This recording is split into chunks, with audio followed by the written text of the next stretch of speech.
नमस्कार दोस्तों, मैं सत्येंद्र सिंह। ओपन पोस्ट में आप सबका स्वागत है।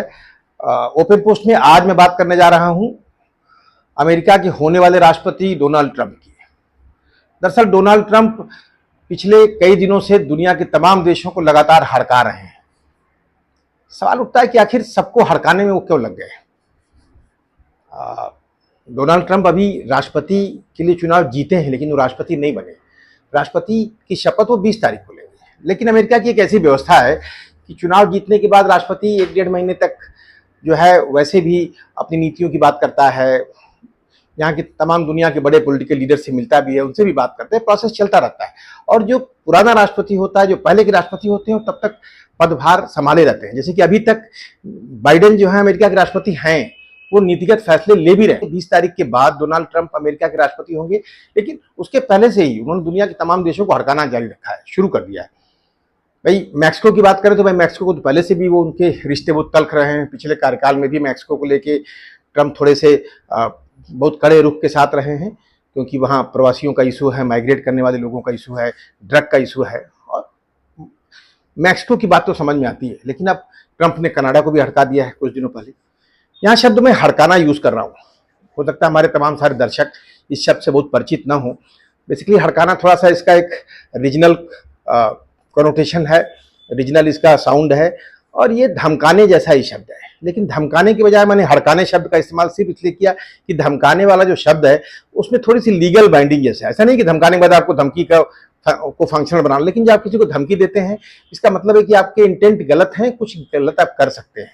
तो वो व्यक्ति सामने वाला उसके खिलाफ लीगल एक्शन ले सकता है, धमकी देने का आरोप लगा के पुलिस के पास जा सकता है। तो बेसिकली धमकाने और हड़काने में यही फर्क है कि हड़काने वाली जो व्यवस्था है वो कुछ वो है कि इसमें आप सुर और पुट तो धमकी का है, लेकिन बेसिकली हवाबाजी है। तो मैं इसी नाते मैं कह रहा हूं कि भाई मैक्सिको की बात तो ठीक है, अब कनाडा को भी उन्होंने हड़काना शुरू कर दिया। अब कनाडा को उन्होंने कह दिया कि कनाडा को अमेरिका का 51वां राज्य बन जाना चाहिए, या कनाडा को जो है अपने जो प्रवासी लोग हैं उनको लेकर के कनाडा को सख्त होना पड़ेगा। कनाडा को जो है वहाँ से ड्रग्स का जो एंट्री हो रही है अमेरिका में, उसको लेकर के कनाडा को सही रुख अख्तियार करना पड़ेगा, वरना मैं जो हूँ उनके खिलाफ मजबूत कदम उठाऊंगा, या मजबूत टैरिफ बड़ा मुद्दा है। टैरिफ का मैंने टैक्स करूंगा उनके प्रोडक्ट्स पे, उनकी एंट्रीज पे, उनके धंधे के व्यापार की एंट्रीज पे। ये धमकी उन्होंने कनाडा को दे डाली। अब पूरे पिछले कई दिनों से बहस हो रही, क्या कनाडा अमेरिका का हिस्सा बन जाएगा, बन सकता है। अरे भाई सिंपल सी बात है, कनाडा और अमेरिका एक दूसरे की बहुत ही क्लोज कंट्रीज हैं।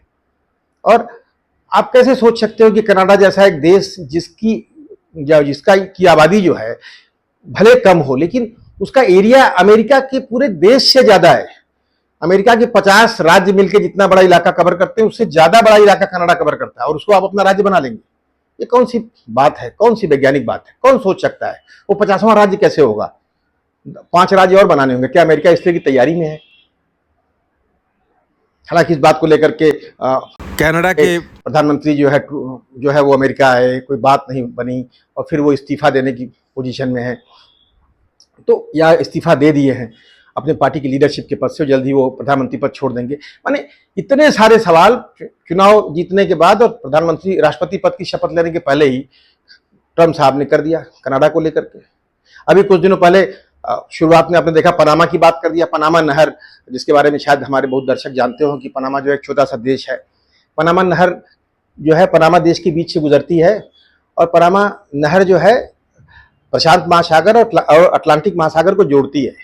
पनामा नहर के ही नाते अमेरिका में जो सामान यूरोप से और बाकी हिस्सों से आते हैं उनका रूट छोटा हो जाता, वरना बहुत बड़ा लंबा रूट, पूरा साउथ अमेरिका का रूट, साउथ अमेरिका के पूरे महाद्वीप को पीछे से कवर करके आना पड़ेगा, या फिर अमेरिकन महाद्वीप के ऊपर से आप आ भी नहीं सकते हो। तो बहुत लंबा रूट है। मैं उसको आप कभी मानचित्र में देखिएगा कि अगर पनामा नहर नहीं होता तो कितना लंबा रूट तय करके कोई भी जो सामान है वो अमेरिका पहुंचता है, या अमेरिका से कोई सामान वहां जाता। तो बेसिकली उस नहर की बड़ी उपयोगिता थी।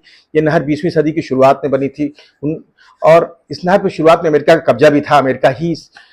अमेरिका ने ही इस नहर को बनवाने में आर्थिक मदद की थी। काफी लंबे समय तक अमेरिका को उस पर कब्जा में रहा। बाद में उस नहर को जो है पनामा को दे दिया गया, उस जमीन को। अब पनामा जो नहर है, पनामा देश उसको मॉनिटर करता है। उस नहर से अब दुनिया के व्यापार का बड़ा हिस्सा उस नहर से निकलता है और अमेरिका का तो बड़ी बात है, अमेरिका का तो काफ़ी बड़ा हिस्सा उस नहर से गुजरता है।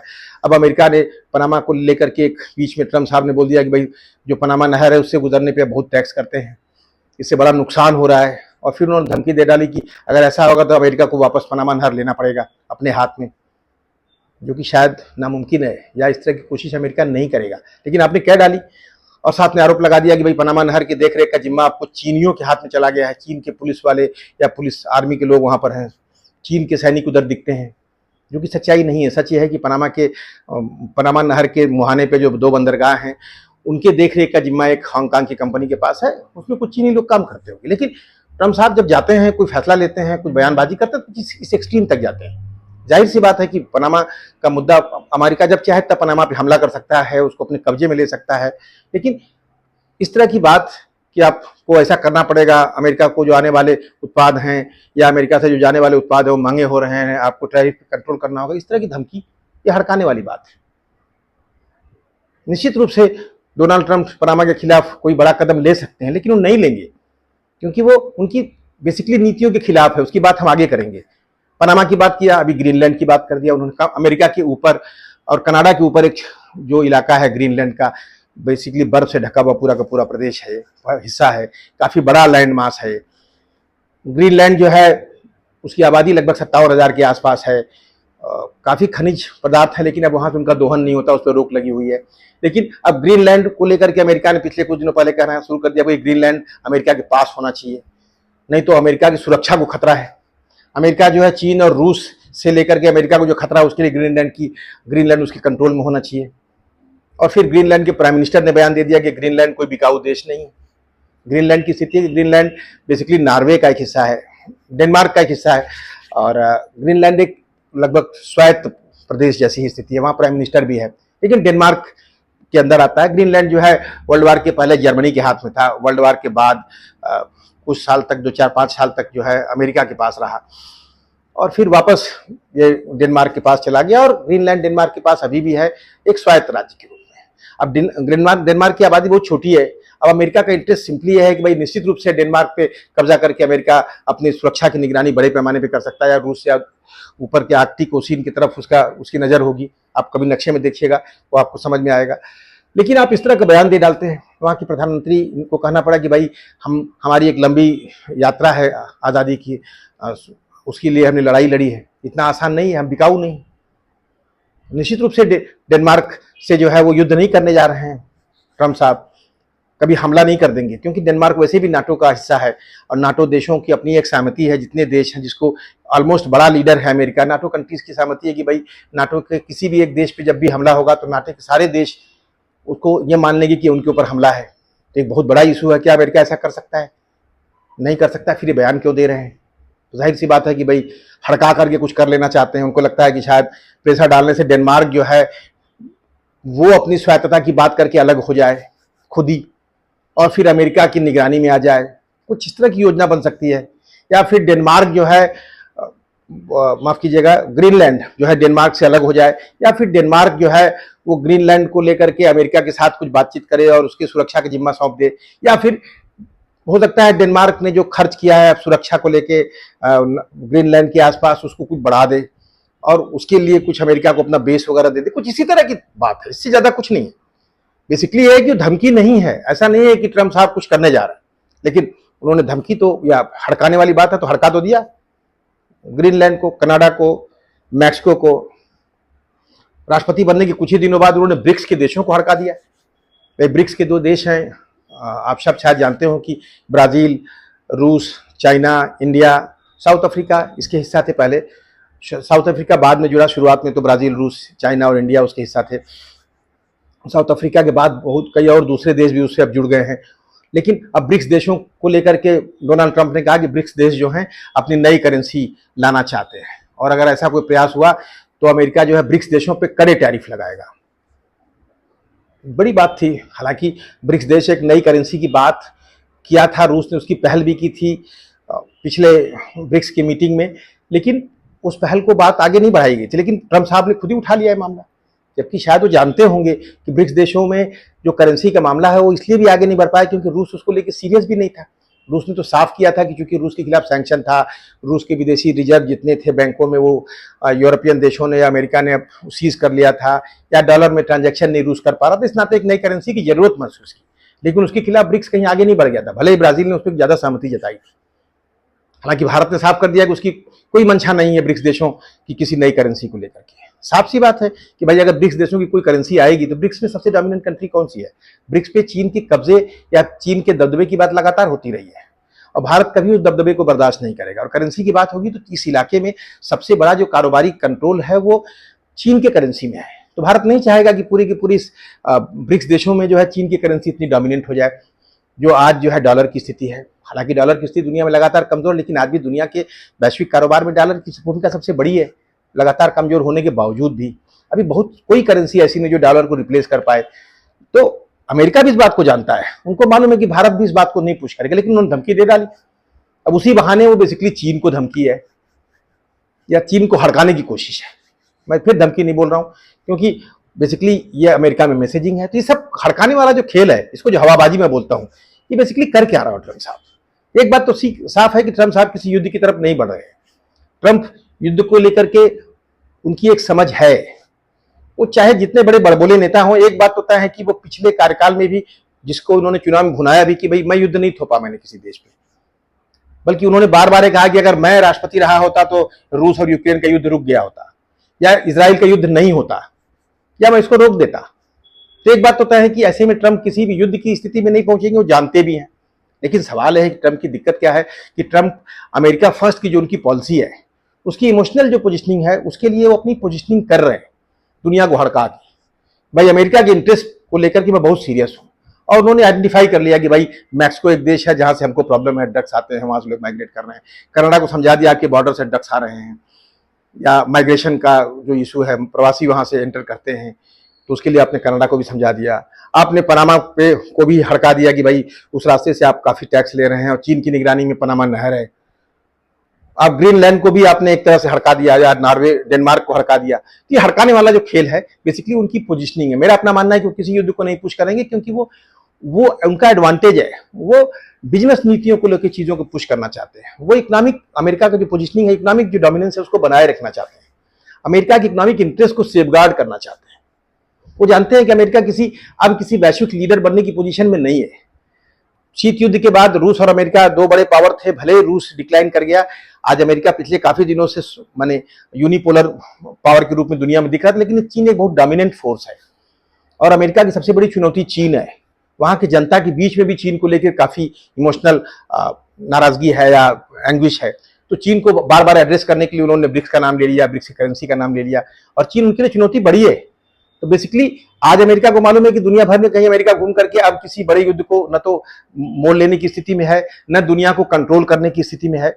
और क्योंकि चीन बहुत एक एग्रेसिव मोड में है, चीन दुनिया के काफी हिस्से में उन्होंने तमाम सारे देशों में अपनी जगह बना रखी है, लेकिन अपनी पोजिशनिंग को बनाए रखने के लिए जिसे बोलते हैं हवाबाजी, जो हमारे गांव की भाषा में बोलते हैं कि अपना माहौल बना रहे हैं। ये माहौल मेरा है, मैं ही लीडर हूं और ये आपको मानना चाहिए। तो वो उसको बनाए रखने के लिए ये हवाबाजी कर रहे हैं ट्रंप साहब। ये उनकी शुरुआती खेल है और ट्रंप साहब इसको, मेरा अपना मानना है कि इसको लेकर के वो कुछ बार्गेन कर लेना चाहते हैं तमाम सारे देशों से। हो सकता है ग्रीनलैंड से कुछ बार्गेन कर लें, कनाडा को कुछ प्रेशर वो डाल ले, या कनाडा पे दबाव बने इसका कुछ, जो कि प्रैक्टिकल नहीं है कि वह कनाडा को अपने देश में नहीं शामिल कर पाएंगे। पनामा जो है किसी स्थिति में अमेरिका के साथ बातचीत के लिए आगे बढ़े, या तमाम दूसरे भी देश है जहां अमेरिकी इंटरेस्ट होंगे, उनके लिए भी एक मैसेजिंग है एक तरह से। जैसे ब्रिक्स देशों की बात हुई, भारत ने साफ कर दिया कि हम ब्रिक्स की किसी नई करेंसी की बात नहीं करते हैं। तो जाहिर सी बात है, और अमेरिका जानता भी है कि ब्रिक्स में भारत भले हो, भारत के लिए ब्रिक्स एक बड़ा फोरम है दुनिया का, भारत ब्रिक्स को सेफगार्ड भी करता है, लेकिन चीन के डोमिनेंस वाले ब्रिक्स की तरफ भारत नहीं जाएगा। भारत के चीन की जो बॉन्ड है वो बने रहेंगे। तो इस तरह की पोजिशनिंग को लेकर के डोनाल्ड ट्रंप जो है वो अपने भविष्य की तैयारी कर रहे हैं राजनीति की, क्योंकि चीन अमेरिका में सरकार में आने के बाद अभी भी सारे सवाल हैं।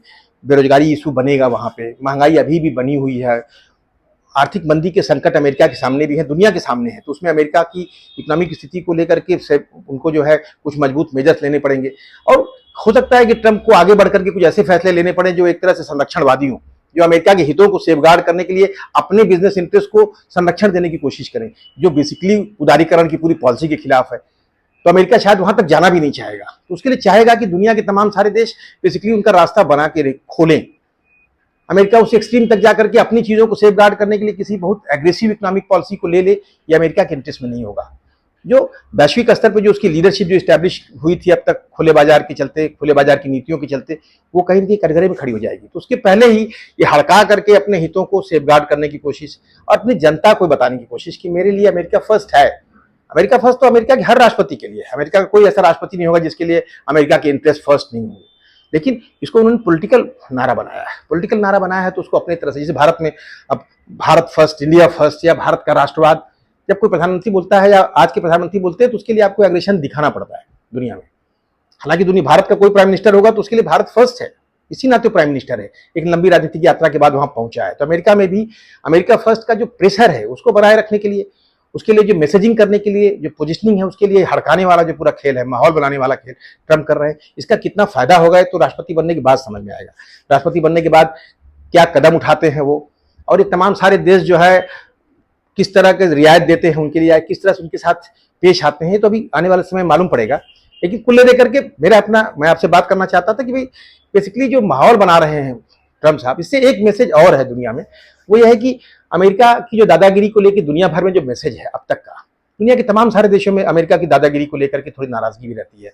तो अमेरिका को तमाम देशों में जो उनके लिए थोड़ी सी नाराजगी का जो बेस बना हुआ है, वो अब आगे अमेरिका नहीं एक्सेलरेट करना चाहेगा। अमेरिका कुछ हवाबाजी करके ही अपनी पोजीशनिंग बनाए रखना चाहता है। मैं दुनिया के सबसे बड़ा इकोनॉमी हूँ, निश्चित रूप से 25 ट्रिलियन की इकोनॉमी है, वो सबसे बड़ी इकोनॉमी है, दुनिया की इकोनॉमी को डॉलर कंट्रोल करता है, हमारा सबसे बड़ा स्टेक है, सारी बातें ठीक है। लेकिन अमेरिका दुनिया को अब जो है अपनी मर्जी से डिक्टेट कर पाने की टर्म्स में नहीं है। इस नाते सारी हवाबाजी है और उस हवाबाजी के भरोसे अपने इंटरेस्ट को सेफगार्ड करने और रियायतों को पाने की पूरी कोशिश है और ट्रम्प की अपनी पोजीशनिंग का खेल है। बेसिकली ये बात मेरे मन में कुछ दिनों से आ रही थी और बेसिकली मैंने इसी नाते इसके लिए शब्द इस्तेमाल किया कि साहब ट्रम्प दुनिया के तमाम देशों को हड़का रहे हैं।